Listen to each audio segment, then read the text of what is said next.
ಕಡೆ ತಕ್ಕ ಸಿದ್ಧತೆಯನ್ನು ಮಾಡಿಕೊಳ್ಳಲಾಗಿದ್ದು ಮಧ್ಯಾಹ್ನ ಪ್ರಾರಂಭವಾಗಲಿದೆ ಪರೀಕ್ಷೆ. ಕೆವಿ ಸ್ಕೂಲ್, ಎಲ್ವಿಡಿ ಕಾಲೇಜ್ ಸೇರಿದಂತೆ 12 ಕಡೆ ಸಿದ್ಧತೆಯನ್ನು ಮಾಡಿಕೊಳ್ಳಲಾಗಿದೆ. ಪೊಲೀಸ್ ಭದ್ರತೆಯೊಂದಿಗೆ ನೀಟ್ ಎಕ್ಸಾಮ್ ನಡೆಯಲಿದ್ದು ಪರೀಕ್ಷಾರ್ಥಿಗಳ ಆಭರಣಗಳನ್ನು ಬಿಚ್ಚಿಸುತ್ತಾ ಇದ್ದಾರೆ ಸಿಬ್ಬಂದಿ ಅನ್ನುವಂಥ ಮಾಹಿತಿ ಲಭ್ಯವಾಗ್ತಾ ಇದೆ.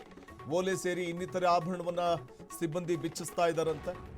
ಮೊನ್ನೆ ರಾಜ್ಯ ಸರ್ಕಾರವೇ ಆದೇಶ ಹೊರಡಿಸಿದೆ, ಆ ರೀತಿ ಯಾವುದೇ ರೀತಿಯ ಆಭರಣ, ಓಲೆ ಯಾವ್ಯಾವನು ಬಿಚ್ಚಿಸೋಂಗಿಲ್ಲ ಅಂತ. ಇದು ಅತಿಯಾಯಿತು ಅಂತ ಅನಿಸುತ್ತೆ ಇಂಥ ನಡೆಗಳು.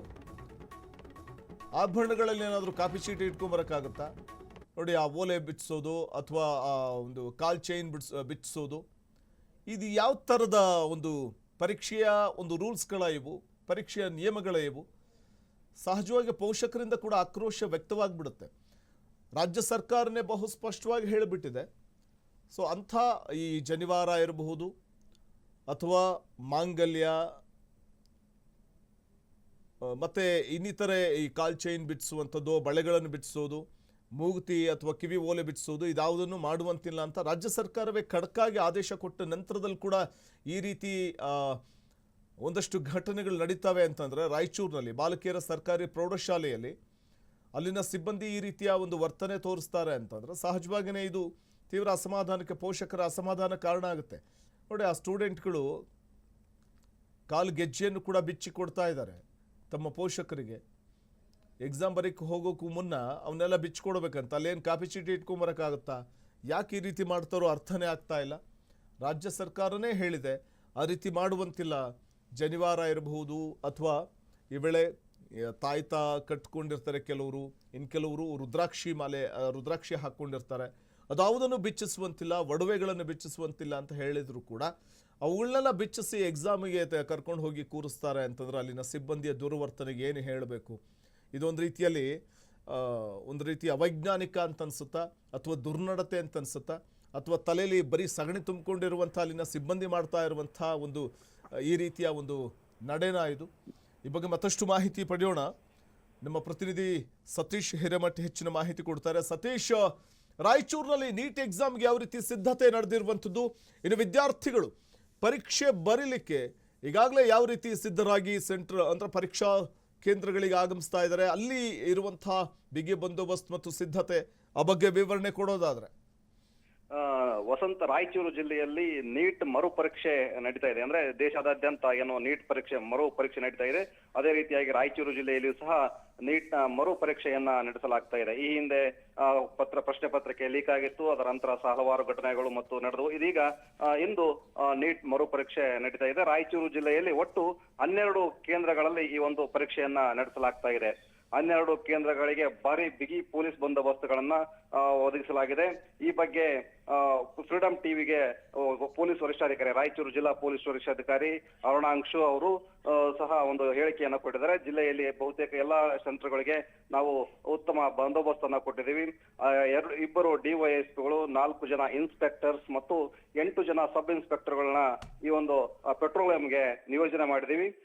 ಒಂದು ಏನು ಪ್ರಶ್ನೆ ಪತ್ರಿಕೆ ಅಂದ್ರೆ ಸ್ಟೋರೇಜ್ ಕೇಂದ್ರ ಏನಿದೆ, ಪ್ರಶ್ನೆ ಪತ್ರಿಕೆಗಳ ಸ್ಟೋರೇಜ್ ಕೇಂದ್ರ ಏನಿದೆ, ಅಲ್ಲಿಂದ ಪರೀಕ್ಷಾ ಕೇಂದ್ರಗಳಿಗೆ ಪ್ರಶ್ನೆ ಪತ್ರಿಕೆಗಳನ್ನ ತೆಗೆದುಕೊಂಡು ಹೋಗೋದಕ್ಕೆ ಸಶಸ್ತ್ರ ಮೀಸಲು ಪಡೆಗಳನ್ನು ಸಹ ನಿಯೋಜನೆ ಮಾಡಲಾಗಿದೆ ಅಂತ ಒಂದು ಫ್ರೀಡಂ ಟಿವಿಗೆ ನಮ್ಮ ರಾಯಚೂರು ಜಿಲ್ಲೆಯ ಪೊಲೀಸ್ ವರಿಷ್ಠಾಧಿಕಾರಿಗಳು ಹೇಳಿಕೆಯನ್ನ ಕೊಟ್ಟಿದ್ದಾರೆ. ಅದೇ ರೀತಿಯಾಗಿ ಸಂಪೂರ್ಣವಾಗಿ ಬಿಗಿ ಬಂದೋಬಸ್ತುಗಳನ್ನ ಮಾಡ್ತಾ ಇದ್ದಾರೆ. ಬಟ್ ಈಗ ಪರೀಕ್ಷಾ ಕೇಂದ್ರಗಳತ್ತ ನೀಟ್ ಪರೀಕ್ಷಾರ್ಥಿಗಳು ಬರ್ತಾ ಇದ್ದಾರೆ ಪರೀಕ್ಷೆ ಬರೆಯೋದಕ್ಕೆ. ಪರೀಕ್ಷಾ ಕೇಂದ್ರಕ್ಕೆ ಒಂದು ಉತ್ಸಾಹದಿಂದನೇ, ಎಲ್ಲಾ ರೀತಿಯ ಉತ್ಸಾಹದೊಂದಿಗೆ ವಿದ್ಯಾರ್ಥಿಗಳು ಬರ್ತಾ ಇದ್ದಾರೆ. ಬಟ್ ಇಲ್ಲಿ ಒಂದನ್ನ ನಾವು ವಿದ್ಯಾರ್ಥಿಗಳಲ್ಲಿ ಒಂದನ್ನ ಆಕ್ಷೇಪಿಸ್ತಾ ಇದ್ದಾರೆ. ಅಲ್ಲಿ ಕೆಲವೊಂದು ಆಭರಣಗಳನ್ನ, ಅಂದ್ರೆ ಹಿಂದೂ ಸಂಪ್ರದಾಯದ ಪ್ರಕಾರ ಕೆಲವೊಂದು ಆಭರಣಗಳನ್ನ ಧರಿಸಿದ್ದಾರೆ. ಕಾಲ್ ಚೈನು ಮತ್ತು ಓಲೆಗಳನ್ನ ಸಹ ಅಲ್ಲಿ ಪರೀಕ್ಷಾ ಕೇಂದ್ರಗಳಲ್ಲಿ ಅವುಗಳನ್ನ ಬಿಚ್ಚಿಸ್ತಾ ಇದ್ದಾರೆ. ಅದು ಸರಿಯಾದ ಕ್ರಮ ಅಲ್ಲ. ಹೀಗಾಗಿ ನಮ್ಮ ಸಂಪ್ರದಾಯಕ್ಕೆ, ಹಿಂದೂ ಸಂಪ್ರದಾಯಕ್ಕೆ ಒಂದು ಅವಮಾನ ಮಾಡಿದಂಗೆ ಆಗ್ತಾ ಇದೆ ಅನ್ನೋದೊಂದು ಅಲ್ಲಿಯ ಕೆಲವು ಪರೀಕ್ಷಾರ್ಥಿಗಳು ಅದನ್ನ ಆಕ್ಷೇಪಿಸ್ತಾ ಇದ್ದಾರೆ. ಇನ್ನು ಅಲ್ಲಿಯ ಸಿಬ್ಬಂದಿಗಳು ನಾವು ಏನೋ ಮಾಡೋದಕ್ಕಾಗಲ್ಲ, ಒಂದು ನೀತಿ ನಿಯಮಗಳು ಮತ್ತು ಗೈಡ್ಲೈನ್ಸ್ ಅನ್ನ ನಾವು ಫಾಲೋ ಮಾಡಬೇಕಾಗತ್ತೆ. ಆ ಗೈಡ್ಲೈನ್ಸ್ ಗಳನ್ನ ನಾವು ಫಾಲೋ ಮಾಡ್ತಾ ಇದ್ದೀವಿ ಅನ್ನೋದು ಸಿಬ್ಬಂದಿಗಳ ಮಾತಾಗಿದೆ. ವಸಂತ್, ಓಕೆ, ಧನ್ಯವಾದ ಸತೀಶ್ ತಮ್ಮೆಲ್ಲ ಮಾಹಿತಿಗಾಗಿ. ಈ ಬಗ್ಗೆ ಮತ್ತಷ್ಟು ಮಾಹಿತಿಯನ್ನು ಪಡೆಯೋಣ ನಮ್ಮ ಪ್ರತಿನಿಧಿ ಸಂತೋಷ್ ಅವರಿಂದ. ಸಂತೋಷ್, ನೀಟ್ ಭಾರತೀಯ ವೈದ್ಯಕೀಯ ಶಿಕ್ಷಣವನ್ನು ಪಡೆಯಲು ಇಚ್ಛಿಸುವಂಥ ವಿದ್ಯಾರ್ಥಿಗಳಿಗೆ ನಡೆಸುವಂಥ ಒಂದು ರಾಷ್ಟ್ರೀಯ ಮಟ್ಟದ ಪ್ರವೇಶ ಪರೀಕ್ಷೆ. ಈ ಪರೀಕ್ಷೆಯ ಈ ಮರುಪರೀಕ್ಷೆಯ ಸಿದ್ಧತೆಗಳು ದೇಶಾದ್ಯಂತ ಯಾವ ರೀತಿ ನಡೀತಾ ಇದೆ, ಅದರ ಜೊತೆಗೆ ಹಿಂದೆ ಆದಂತಹ ತಪ್ಪುಗಳಾಗದಂತೆ ಯಾವ ರೀತಿಯ ಬಿಗಿ ಬಂದೋಬಸ್ತ್ ಮತ್ತು ಪ್ರಶ್ನೆ ಪತ್ರಿಕೆ ಸೋರಿಕೆ ಆಗದಂತೆ ಯಾವ ರೀತಿಯ ಕಟ್ಟುನಿಟ್ಟಿನ ಕ್ರಮವನ್ನು ತೆಗೆದುಕೊಳ್ಳಲಾಗಿರುವಂಥದ್ದು ಅಂತ? ವಸಂತ್ ಕುಮಾರ್, ಈಗ ಈ ಒಂದು ಪರೀಕ್ಷೆ ನಡೀತಾ ಇರುವಂತದ್ದೇನಿದೆ, ಈ ಪರೀಕ್ಷೆಯಲ್ಲಿ ಇವತ್ತು 23 ಲಕ್ಷ ವಿದ್ಯಾರ್ಥಿಗಳು ನೀಟ್ ಪರೀಕ್ಷೆ ಬರೆಯೋದಕ್ಕೆ ಅಂತ ಈಗಾಗಲೇ ಸೆಂಟರ್ಗಳಿಗೆ ಬರ್ತಾ ಇದ್ದಾರೆ. ಇದು ಒಂದು ಕಡೆ. ಮತ್ತೊಂದು ಭಾಗ ಇದರದ್ದು ನಾವು ನೋಡೋದಾದ್ರೆ ತುಂಬಾ ಕರಾಳವಾಗಿರುವಂತಹ ಭಾಗ ಇದು. ನೋಡಿ, 11 ಜನ ನೀಟ್ ಆಸ್ಪಿರೆಂಟ್ಗಳು, ಅದರಲ್ಲೂ ಕೂಡ ಕಳೆದ ಬಾರಿ ನೀಟ್ ಕ್ಲಿಯರ್ ಮಾಡಿದಂತಹ ವಿದ್ಯಾರ್ಥಿಗಳು ಈಗಾಗಲೇ ಸೂಸೈಡ್ ಮಾಡ್ಕೊಂಡಿದ್ದಾರೆ, ಆತ್ಮಹತ್ಯೆ ಮಾಡ್ಕೊಂಡು ತಮ್ಮ ಜೀವವನ್ನೇ ಕಳೆದುಕೊಂಡಿದ್ದಾರೆ. ಮತ್ತೊಂದು ಕಡೆಯಲ್ಲಿ ದೆಹಲಿ ಹಾಗೂ ಜಂತರ್ ಮಂತರ್ ಹಾಗೂ ದೇಶದ ಹಲವಾರು ರಾಜ್ಯಗಳಲ್ಲಿ ಈಗಾಗಲೇ ತೀವ್ರತರವಾಗಿ ಪ್ರೊಟೆಸ್ಟ್ಗಳು ನಡೀತಾ ಇದೆ, ಅಹೋರಾತ್ರಿ ಧರಣಿ ನಡೀತಾ ಇದೆ. ನೋಡಿ, ಈಗ ಸರ್ಕಾರ ಹೇಳ್ತಾ ಇರುವಂತದ್ದು ಹಾಗೂ ಶಿಕ್ಷಣ ಸಚಿವರು ಹೇಳ್ತಾ ಇರುವಂತದ್ದು, ನಾವು ಎಕ್ಸಾಮ್ ಸೆಂಟರ್ಗಳಲ್ಲಿ ತುಂಬಾ ಕಟ್ಟುನಿಟ್ಟಿನ ಕ್ರಮ ಕೈಗೊಳ್ತಾ ಇದೀವಿ. ತಾಳಿಗಳಾಗಿರ್ಬಹುದು, ಚೈನು, ಕಿವಿಯೋಲೆ, ಮತ್ತೊಂದು ಮಗದೊಂದು ಅಂತ ಎಲ್ಲಾ ರೀತಿಯಲ್ಲೂ ಕೂಡ ತುಂಬಾ ಕಟ್ಟುನಿಟ್ಟಿನ ಕ್ರಮ ಕೈಗೊಳ್ತಾ ಇದೀವಿ. ಭಾರತೀಯ ಏರ್ಫೋರ್ಸ್ ಕೈಯಲ್ಲಿ ನಾವು ಪ್ರಶ್ನೆ ಪತ್ರಿಕೆ ಕೊಟ್ಟಿದ್ದೀವಿ, ಅವರು ಬಂದು ಸೆಂಟರ್ಗೆ ಅದನ್ನ ತಲುಪಿಸ್ತಾರೆ, ಹಾಗೆ ಹೀಗೆ ಅಂತ ಸಾಕಷ್ಟು ಚರ್ಚೆಗಳಾಗ್ತಾ ಇದೆ. ಅದು ಬೇರೆ ವಿಚಾರ. ಆದ್ರೆ ಮತ್ತೊಂದು ಕಡೆಯಲ್ಲಿ ಕ್ವಶನ್ ಪೇಪರ್ ಹಾಗಾದ್ರೆ ಲೀಕ್ ಆಗಿದ್ ಎಲ್ಲಿಂದ? ನೋಡಿ, 3 ಬಾರಿ ಕ್ವಶನ್ ಪೇಪರ್ಗಳು ಲೀಕ್ ಆಗಿತ್ತು. ಅದು ಕೂಡ 1 ವಾರ ಮುಂಚೆ, ಅಂದ್ರೆ ಪರೀಕ್ಷೆ ನಡೆಯೋದಕ್ಕಿಂತ 1 ವಾರ ಮುಂಚೆನೆ ಪ್ರಶ್ನೆ ಪತ್ರಿಕೆಗಳು ಲೀಕ್ ಆಗಿತ್ತು, ಎಲ್ಲರ ಕೈಯಲ್ಲಿ ಹರಿದಾಡಿತ್ತು. ಕಳೆದ ಬಾರಿ ಅಂದ್ರೆ 2024ರಲ್ಲಿ ನಡೆದಿತ್ತು ಒಂದು ಎಕ್ಸಾಮು. ಆ ಎಕ್ಸಾಮ್ ನಲ್ಲಿ 67 ಜನ ಔಟ್ ಮಾರ್ಕ್ಸ್ ಗಳನ್ನ ಕೂಡ ತೆಗೆದಿದ್ರು. ಅದರಲ್ಲಿ ಸರಿಸುಮಾರು 50 ಜನ ಅದಾದ ನಂತರದಲ್ಲಿ ಏನು ಪರೀಕ್ಷೆ ನಡೀತು ಅದರಲ್ಲಿ ಫೇಲ್ ಕೂಡ ಆದ್ರು.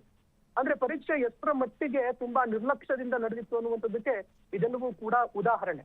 ಆದ್ರೆ ಈಗ ಸರಿಸುಮಾರು ಇಡೀ ದೇಶದಾದ್ಯಂತ 5440 ಇಷ್ಟು ಸೆಂಟರ್ಗಳಲ್ಲಿ ಪರೀಕ್ಷೆ ನಡೀತಾ ಇದೆ.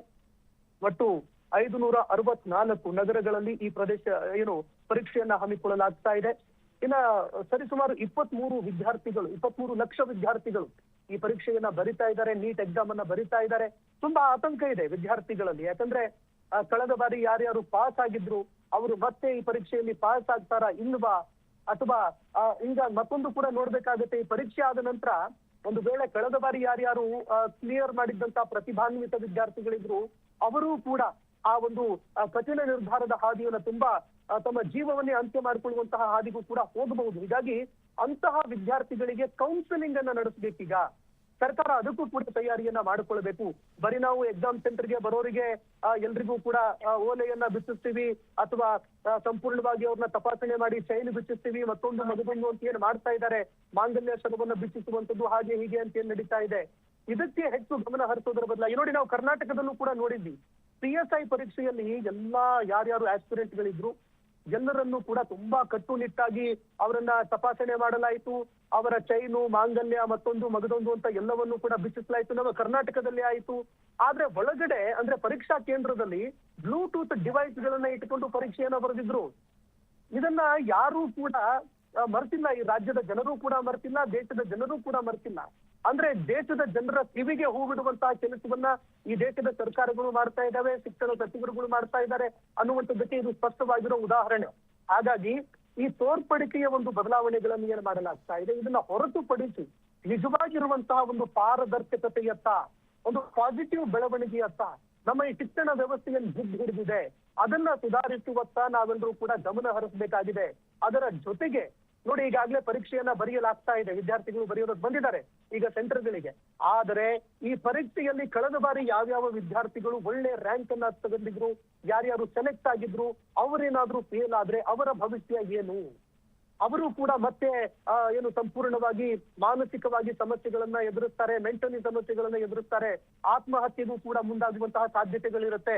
ಹಾಗಾಗಿ ಅದಕ್ಕೆ ನಾವು ಮಾಡ್ಕೊಂಡಿರೋ ತಯಾರಿ ಏನು, ಆ ಪ್ರಶ್ನೆ ಕೂಡ ಬರುತ್ತೆ. ಅವರ ಪೋಷಕರಾಗಿರ್ಬೋದು. ನೋಡಿ, ಪರೀಕ್ಷಾ ಪೇ ಚರ್ಚಾ ಅಂತ ನಮ್ಮ ದೇಶದ ಪ್ರಧಾನಿಗಳು ಚರ್ಚೆ ಮಾಡ್ತಾ ಇದ್ರು. ದಿಸ್ ಇಸ್ ದ ಟೈಮ್, ಇದು ನಿಜವಾದ ಸಮಯ, ಪರೀಕ್ಷಾ ಪೇ ಚರ್ಚಾ ಮಾಡುವಂತಹ ನಿಜವಾದ ಸಮಯ ಇದು. ಆ ವಿದ್ಯಾರ್ಥಿಗಳು ಯಾರಿದ್ದಾರೆ ಅವರ ಪೋಷಕರ ಜೊತೆಯಲ್ಲಿ ಚರ್ಚೆ ಮಾಡಬೇಕು, ವಿದ್ಯಾರ್ಥಿಗಳ ಜೊತೆಯಲ್ಲಿ ಚರ್ಚೆ ಮಾಡಬೇಕು. ಅದರ ಜೊತೆಗೆ ಒಂದು ತುರ್ತಾಗಿರುವಂತಹ ಅಧಿವೇಶನವನ್ನ ಕರೆದು ಇದಕ್ಕೆ ಸಂಬಂಧಪಟ್ಟಂತೆ ಅಂದ್ರೆ ಪ್ರಶ್ನೆ ಪತ್ರಿಕೆಗಳಿಗೆ ಏನ್ ಲೀಕ್ ಆಗ್ತಾ ಇದೆ ಅದರ ಬಗ್ಗೆ ಚರ್ಚೆ ಮಾಡಬೇಕು. ಯಾಕಂದ್ರೆ ಕಾಕ್ರೋಚ್ ಜನತಾ ಪಾರ್ಟಿ ಆಗಿರಬಹುದು ಅಥವಾ ಯುವಕರಾಗಿರಬಹುದು ದೇಶಾದ್ಯಂತ ಇವತ್ತು ಅಹೋರಾತ್ರಿ ಧರಣಿ ಪ್ರತಿಭಟನೆಯನ್ನ ಮಾಡ್ತಾ ಇದ್ದಾರೆ, ಉಪವಾಸ ಸತ್ಯಾಗ್ರಹವನ್ನ ಮಾಡ್ತಾ ಇದ್ದಾರೆ. ಈ ಸತ್ಯಾಗ್ರಹ ಮುಂದಿನ ದಿನಗಳಲ್ಲಿ ಒಂದು ವೇಳೆ ಪರೀಕ್ಷೆ ನಂತರದಲ್ಲೂ ಕೂಡ ವಿದ್ಯಾರ್ಥಿಗಳು ಆತ್ಮಹತ್ಯೆ ಮಾಡ್ಕೊಂಡ್ರೆ ಮತ್ತಷ್ಟು ತೀವ್ರ ಆಗುತ್ತೆ. ಹಾಗಾಗಿ ಅದನ್ನ ಕೇಂದ್ರ ಸರ್ಕಾರ ಮನಗಾಣಬೇಕು. ವಿದ್ಯಾರ್ಥಿಗಳ ಜೊತೆಯಲ್ಲಿ ಚರ್ಚೆ ಮಾಡಿ ಏನು ಮಾಡಬಹುದು, ನಾವು ಇದಕ್ಕೆ ಸಂಬಂಧಪಟ್ಟಂತೆ ಏನ್ ಕ್ರಮ ಕೈಗೊಳ್ಳಬಹುದು, ಯಾವ ಹೊಸ ಕಾನೂನನ್ನ ತರಬೇಕು, ಕಾನೂನನ್ನು ಏನ್ ತಿದ್ದುಪಡಿ ಮಾಡಬೇಕು, ಅದನ್ನ ಚರ್ಚೆ ಮಾಡಿದಾಗ ಮಾತ್ರ ಇದಕ್ಕೆ ಫುಲ್ ಸ್ಟಾಪ್ ಇಡೋದಕ್ಕೆ ಸಾಧ್ಯವಾಗುತ್ತೆ. ಧನ್ಯವಾದ ತಮ್ಮೆಲ್ಲ ಮಾಹಿತಿಗಾಗಿ ಸಂತೋಷ್. ಸುದ್ದಿ